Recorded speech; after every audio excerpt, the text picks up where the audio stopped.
Hello everybody. So in this video lesson we would be learning what is the concept of hedging in foreign exchange market. Yeah. Now why hedging is required for foreign exchange or currency market? Currency markets are highly speculative and volatile in nature. So by nature, currency market is unpredictable. Any currency can become very expensive or very cheap in relation to any or all other currencies. Just in a matter of few days or hours or sometimes in minutes it gets changed. So this unpredictable nature of currencies is what warrants for a businessman who exposed in currency market to do hedging. Yeah. So there are various techniques for managing exchange rate exposure. A firm's economic exposure to the exchange rate is the impact on net cash flow effects of a change in the exchange rate. That is called economic exposure. And this economic exposure consists of two main exposure: transaction exposure and operating exposure.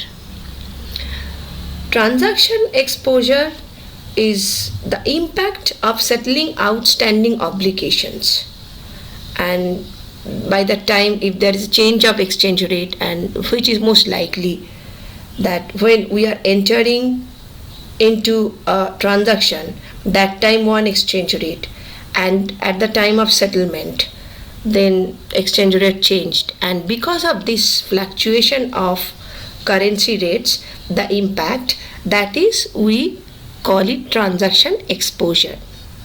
And operating exposure is the change in expected cash flow arising because of unexpected change in exchange rates. Yeah. So in this case, firm have to determine that whether they should go for hedging its exposure. And if they decide that they will go for hedging, then there are some techniques that a firm can follow to reduce its economic exposure. So main or standard methods of hedging transaction exposure are: very popular is forward contract and future contract, then currency options, then money market operations, leading and lagging is another method, and currency swaps. So these are the broadly used and standard methods for hedging transaction exposure. Yeah. So now what is forward contract? When a firm has an agreement either to pay a fixed amount of foreign currency or receive a fixed amount of foreign currency at some date in the future. In most currencies it can obtain a contract today that specifies a price at which it can buy or sell the foreign currency at the specified date in the future. So in future, in specified date, the rate can be fixed through that forward contract. So this essentially converts the uncertain future home currency value of this liability or asset into a certain home currency value to be received on the specified date, independent of the change in the exchange rate over the remaining life of the contract. So that is the advantage of having a forward contract. It reduces the uncertainty.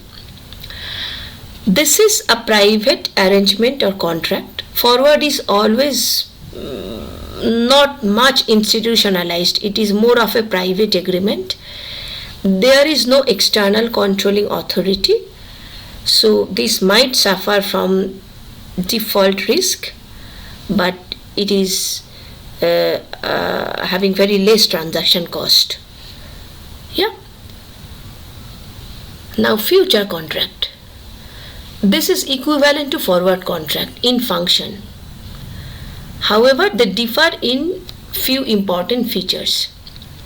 These contracts are exchange traded and therefore have standardized and limited contract sizes, maturity dates, initial collateral, and several other features. Yeah. Given that future contracts are available in only certain sizes, lot size is defined over here in future contract, maturities and currencies, it is generally not possible to get an exactly offsetting position to totally eliminate the exposure. The future contracts, unlike forward contracts, are traded on an exchange and have a liquid secondary market that make them easier to unwind or close out in case the contract timing does not match the exposure timing. This virtually eliminates the credit risk involved in trading in futures. So that's the future contract.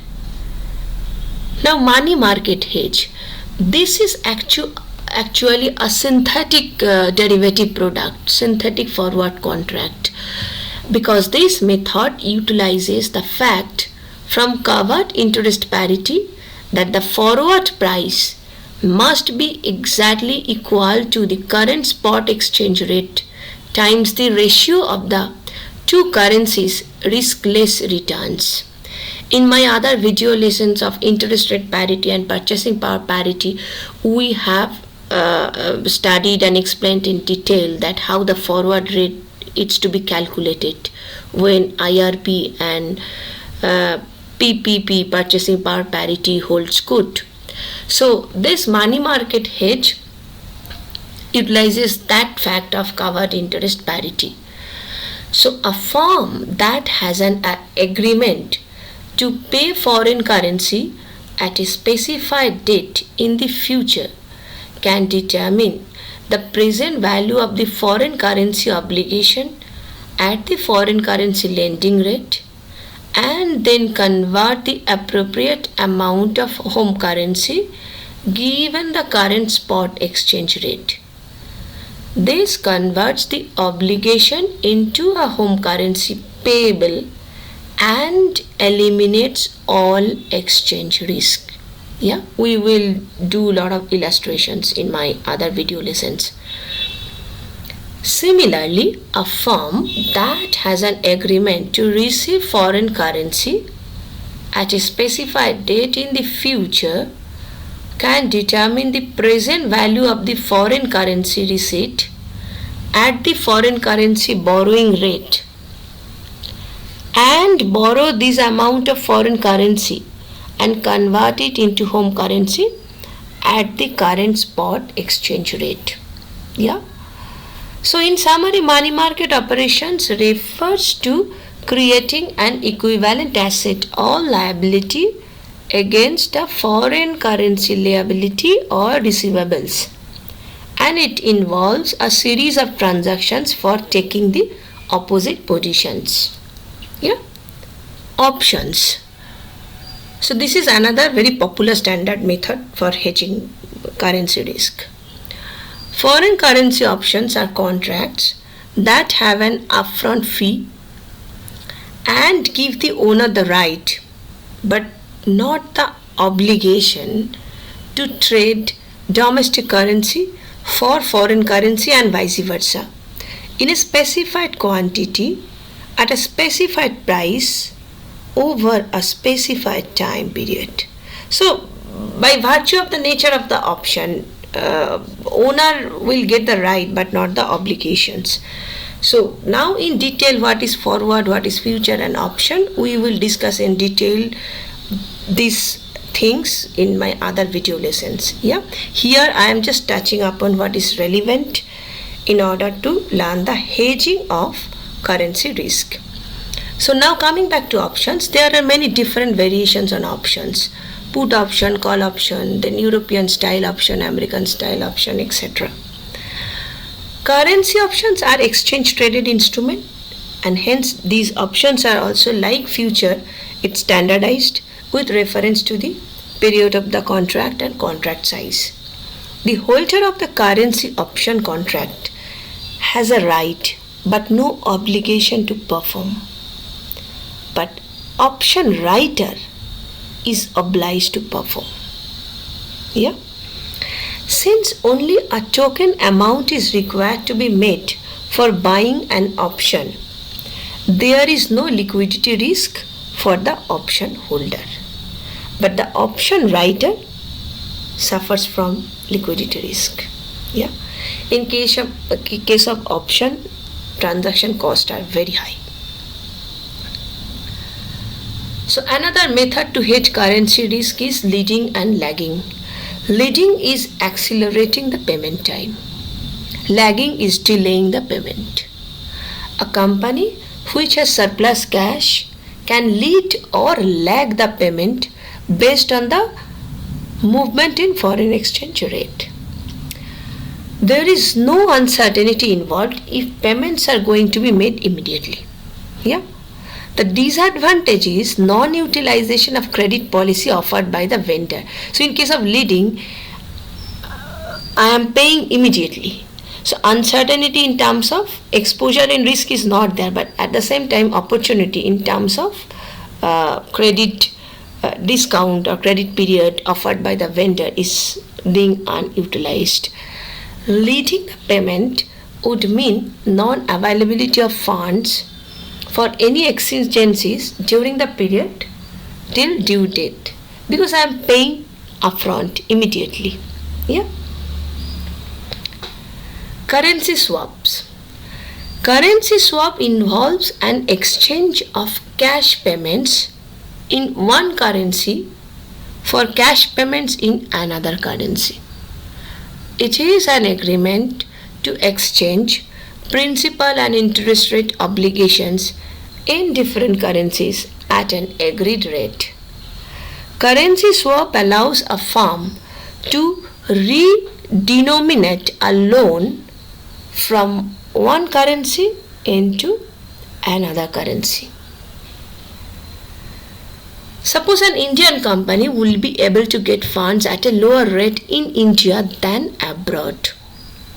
Likewise, an American company would be able to get funds at lower rate in US than in India.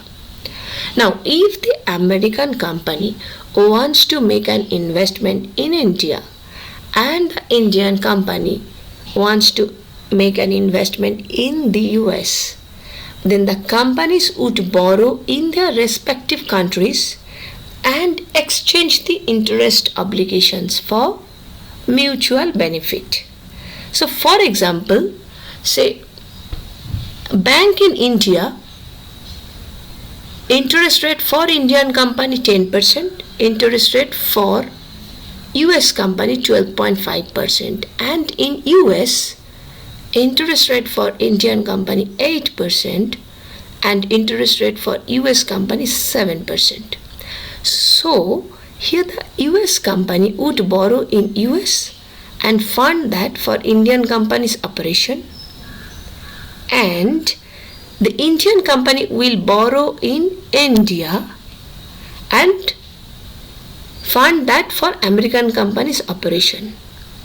So there is a net gain 1.5%, which is nothing but the difference in spread will be shared among the company. That can be the different agreement. It can be equal sharing, it can be 60-40 sharing, whatever. So this is called currency swap. Yeah.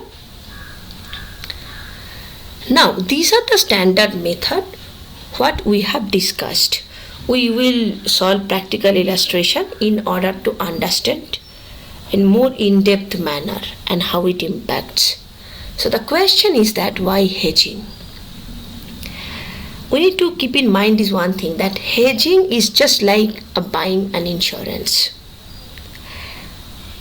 You pay for it because all instruments are coming with a cost, and you pay for it with the hope of never needing to use it. So what is happening in the process?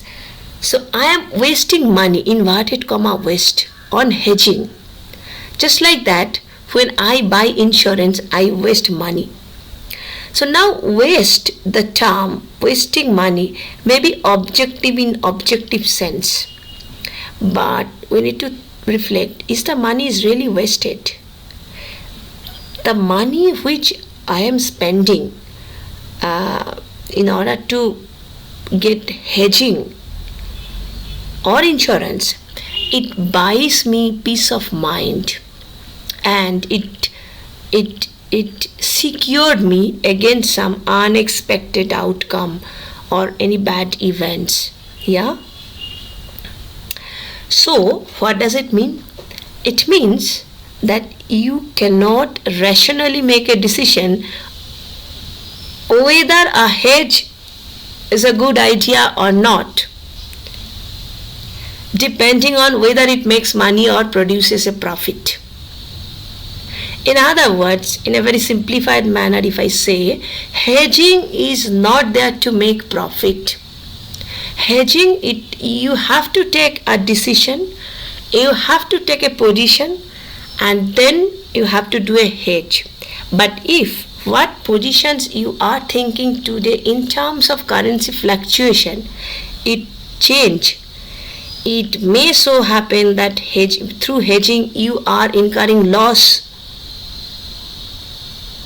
then you would have better off in situation had you not gone into any hedging. But that you can understand once the event occurs. So just like insurance, the decision to hedge is an ex ante one, and any evaluation of a hedging decision must also be made from this ex ante, meaning you do not know before knowing what transpired. So we need to take hedging decision on ex ante perspective. So this is the point. It's a very tricky point, and we need to remember whenever we take a position on hedging. So in my next video lessons, when we will solve practical illustration, this point will come back again and again. When we will incur loss, we need to be very clear that hedging is there to reduce uncertainty. It is not to make profit. Hedging is very different than arbitrage operations. Yeah. Thank you.